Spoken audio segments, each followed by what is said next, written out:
Salut à tous et à toutes, j'espère que vous allez bien. On se retrouve aujourd'hui pour une petite vidéo en mode guide d'achat qu'on vous fait avec Guillaume. Donc une vidéo est sortie sur sa chaîne aussi, pareil que la mienne aujourd'hui. C'est-à-dire une config à 850 €. La différence, c'est que la sienne est basée sur Intel, la mienne est sur du AMD Ryzen. Donc voilà, s'il y en a qui sont intéressés par Intel, n'hésitez pas à aller checker sa vidéo. Donc on se retrouve, comme je vous disais, pour un petit guide d'achat aujourd'hui pour un setup complet à 850 €. Donc les personnes qui sont intéressées, n'hésitez pas à checker. Je vous mets tous les liens dans la description de la vidéo. Comme ça, vous allez pouvoir aller voir tout ça. Bref, on va passer rapidement au vif du sujet. J'espère que cette petite vidéo vous plaira. Si c'est le cas, n'oubliez pas un petit pouce bleu comme d'habitude et je vous vois juste après pour l'outro. Et on commence par la carte mère de chez Asus, donc la TUF B450 Plus Gaming avec le titre accrocheur de chez Top Achat, style et performance au sommet. Avec cette carte mère, vous allez pouvoir faire un Crossfire si vous le voulez, donc mettre une deuxième carte graphique, mais plus tard parce que vous êtes sur une config à 850 €. Alors cette carte mère comporte un BIOS mise à jour, donc elle est nativement compatible avec les microprocesseurs de série 3000 Matisse et Picasso.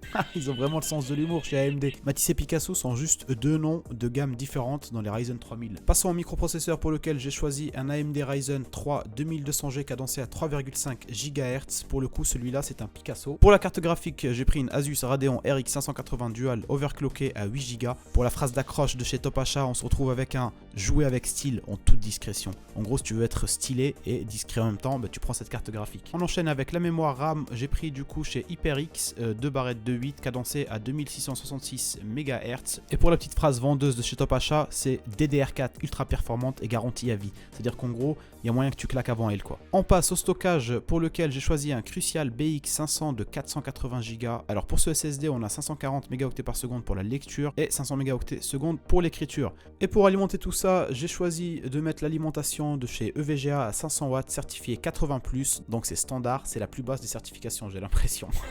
La petite phrase qui nous donne envie d'acheter ça, c'est puissance et robustesse. Pour ranger tout ça, je vous ai trouvé un boîtier qui m'a surpris au niveau de son design. J'ai trouvé ça très original. Je sais pas si je le prendrais moi perso, mais je l'ai trouvé tellement original que j'étais obligé de vous le proposer. Après, au pire des cas, vous pouvez quand même trouver d'autres boîtiers au même prix, c'est-à-dire à 50 € qui sont assez bien aussi. Mais celui-là, il est assez lourd. Je le trouve stylé avec son ventilateur en façade. Ça rappelle un petit peu une sorte de réacteur d'avion. Le ventilateur fait du coup 155 mm et à mon avis, avec ça, tu peux pas mal aérer à l'intérieur de ton boîtier. Pour le boîtier, Top Achat nous ont mis un titre pour lequel j'ai été d'accord. Sur le coup, c'est un look unique pour votre PC. Il n'y a pas à dire, vous avez quand même un look unique avec ça sur votre bureau. Passons au périphérique et on va commencer par le micro-casque que je vous ai choisi. C'est le G-Lab Corp Oxygen. Alors c'est un casque qui vaut à peu près une trentaine d'euros. Il est assez bien, il n'y a pas à dire. Pour le budget qu'on a de 850 €, ça rentre largement dedans.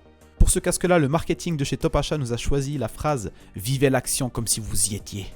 Un truc de guerre quoi, tu vois. La souris, j'ai pris une Cooler Master CM310, une trentaine d'euros aussi, assez stylé en RGB. Passons au clavier pour lequel j'ai choisi un Expert K500 en RGB de chez Spirit of Gamer. Un clavier qui n'a malheureusement pas de phrase d'accroche non plus de la part de Top Achat, mais que fait donc le marketing? Donc c'est un clavier en mécanique, switch Victory Brown. Voilà, je sais pas trop si ça fait beaucoup de bruit ou pas, j'ai jamais essayé, mais en tout cas pour le prix 50 €, je trouve que c'est un très bon clavier. Et pour finir ce setup, on va terminer par l'écran pour lequel j'ai choisi un Acer KG241 QBMX. C'est un écran de 23,6 pouces cadencé à 75 Hz et avec un taux de réponse de 1 milliseconde. Pour cet écran-là, Top Achat nous a concocté une belle phrase. C'est élégance et haute performance. C'est-à-dire celui qui possède cet écran-là, il est lui-même élégant. Et voilà les gars, c'est la fin de cette petite vidéo. Oui, je sais, je me suis fait un délire à vous faire ça un peu en mode n'importe quoi. Je sais pas, en fait, c'est quand j'ai commencé, je vous dis réellement comment ça s'est passé, j'ai commencé à checker un peu les configs sur Top Achat et là je vois que Top Achat en fait met quasiment un titre pour chaque produit, genre en mode. Et moi je vois le côté un peu marketing, tout ça, donc ça me fait rigoler, je les imagine comme ça tous derrière le bureau.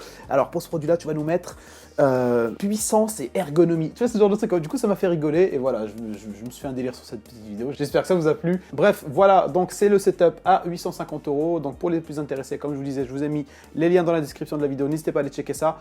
Un petit pouce bleu comme d'habitude, un petit commentaire si vous avez des questions, il n'y a aucun problème, j'essaierai de répondre au plus vite et je vous fais un gros bisou en vous disant à bientôt. Ciao.